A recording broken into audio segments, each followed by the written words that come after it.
शंखनाद में आपका स्वागत है। आरजी कार हॉस्पिटल मामले में प्रिंसिपल संदीप घोष के पॉलीग्राफ टेस्ट से ममता बनर्जी की नींद उड़ गई है। संदीप घोष ने सीबीआई के सामने ऐसे खुलासे किए हैं जिससे टीएमसी के नेता बेचैन हैं।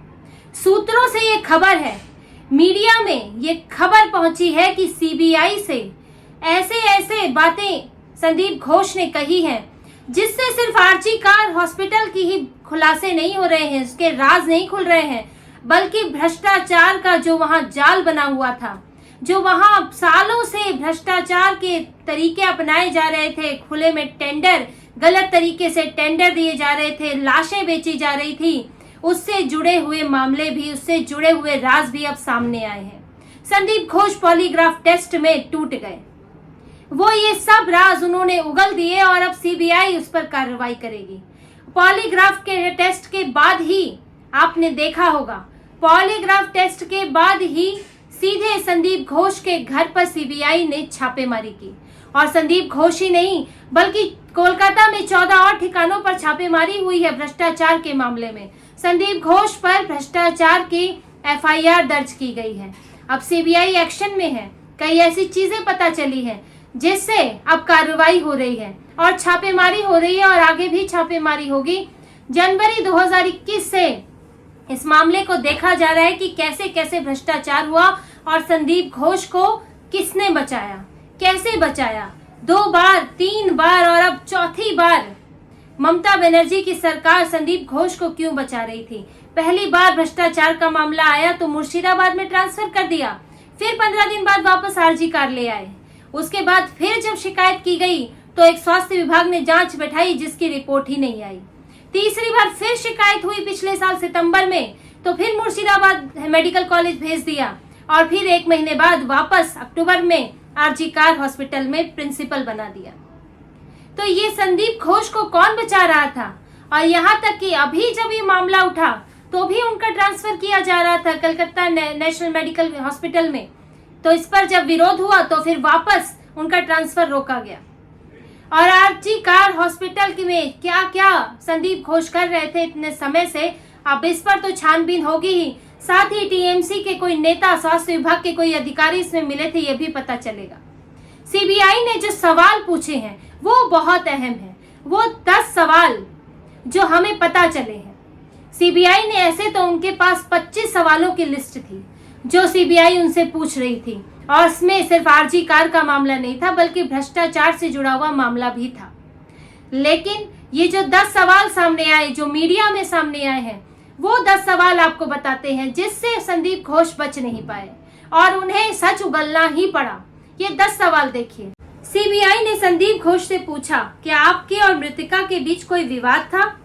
क्या मतलब पहले से कोई झगड़ा था? जैसा कि इस पर अंदेशा भी जताया जा रहा है कि मृतिका को कुछ राज पता थे, वह भ्रष्टाचार चल रहा था, ऐसा आरोप है।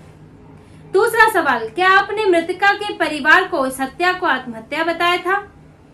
ये कहा जा रहा है कि ये पूरा जघन्य अपराध छुपाने के लिए उसे हत्या की बजाय आत्महत्या बताया गया। 3 घंटे तक जो डॉक्टर जिनकी साथ रेप हुआ, जिनकी हत्या हुई, उनका परिवार उनसे नहीं मिल पाया।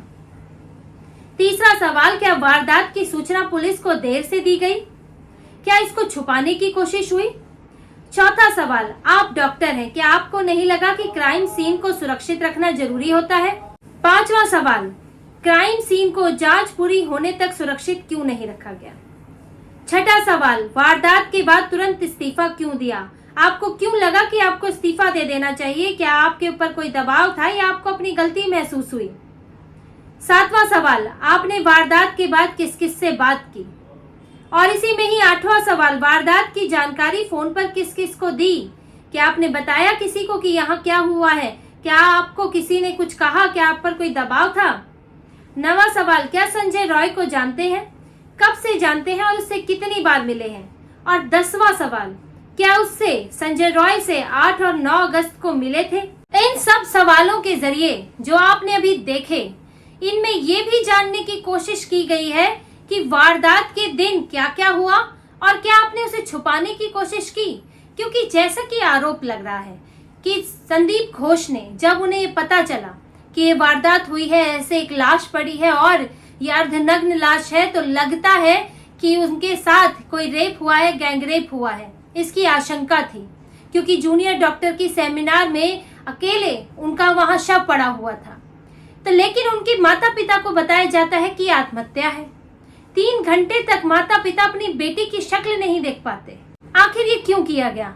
आखिर पुलिस ने एफआईआर दर्ज करने में इतना समय क्यों लिया कि अगले दिन कई घंटों बाद ये एफआईआर दर्ज हुई? आखिर कौन कौन मिला था? संदीप घोष ने किस किस से बात की थी? क्या संदीप घोष पर वारदात के बाद इस्तीफा देने का दबाव था? क्या ये कोशिश थी कि इस्तीफा दिलवा कर किसी तरह मामले को ठंडा कर लिया जाए? अगर आपकी गलती नहीं थी तो आपने इस्तीफा क्यों दिया? तो आप देखिए, सीबीआई तरह तरह से अलग अलग एंगल से सवाल पूछती है और उसमें पता लगाती है उस दिन क्या हुआ, क्या वो आरोपी को जानते हैं, क्या उनका कोई इन्वॉल्वमेंट है, क्या इसके तार किसी पुराने मामले से जुड़े हैं। क्योंकि विवाद की जो बात की है वो यही बताता है कि वहां जो भ्रष्टाचार के आरोप लग रहे थे, क्या जूनियर डॉक्टर जिनकी हत्या हुई, क्या उन्हें कुछ इस बारे में मालूम था? क्या कभी कोई झगड़ा हुआ था?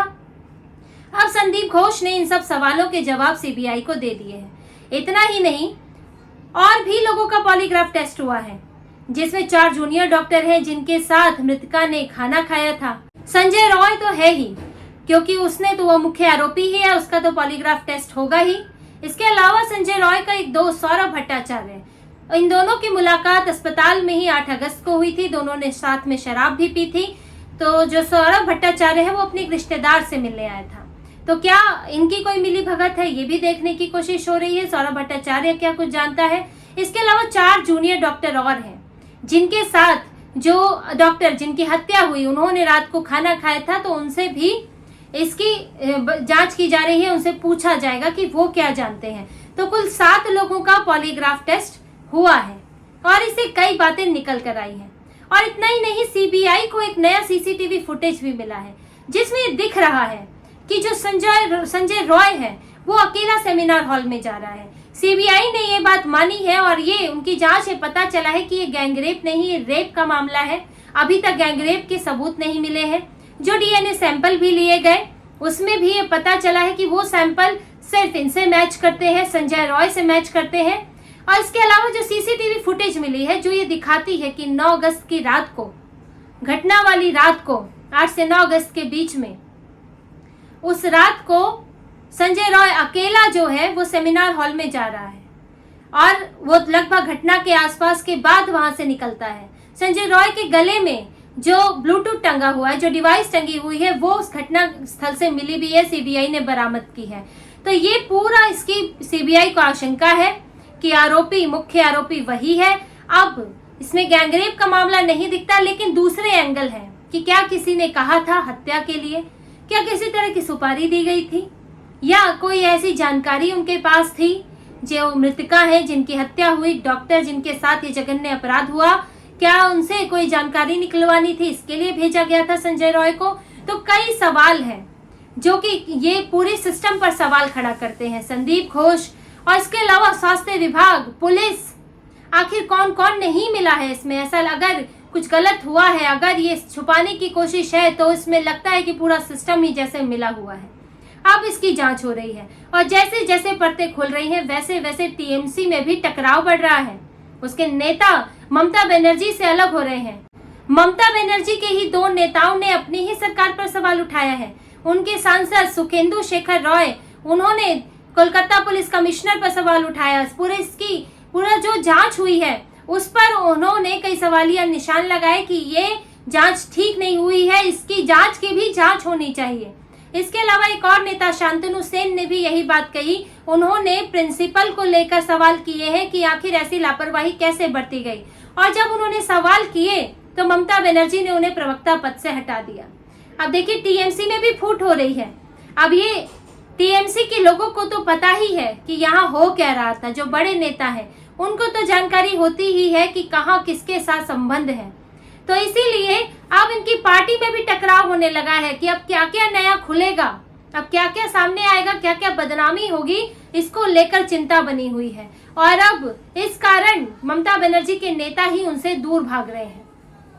लेकिन अब सीबीआई इस मामले को पूरे जड़ से खोदेगी और इसकी एक एक चीज सामने लाएगी। अब ये मामला ममता बनर्जी के हाथ से निकल गया है और सीबीआई के हाथ में है। अब जो जघन्य हत्या हुई, जो जघन्य अपराध हुआ, उसकी तो जांच होगी ही, साथ ही पुराने भ्रष्टाचार के मामले भी खुलेंगे और जैसे जैसे परत दर परत खुलेगी वैसे ही टीएमसी सरकार की उनकी कारगुजारियां और अगर उनकी कोई इसमें संलिप्तता है वो भी सामने आएगी। तो इसी तरह की और खबरें और विश्लेषण आपके लिए लाते रहेंगे। हमसे जुड़े रहिए, सब्सक्राइब कीजिए, कमेंट कीजिए। बहुत बहुत धन्यवाद। जय श्री राम।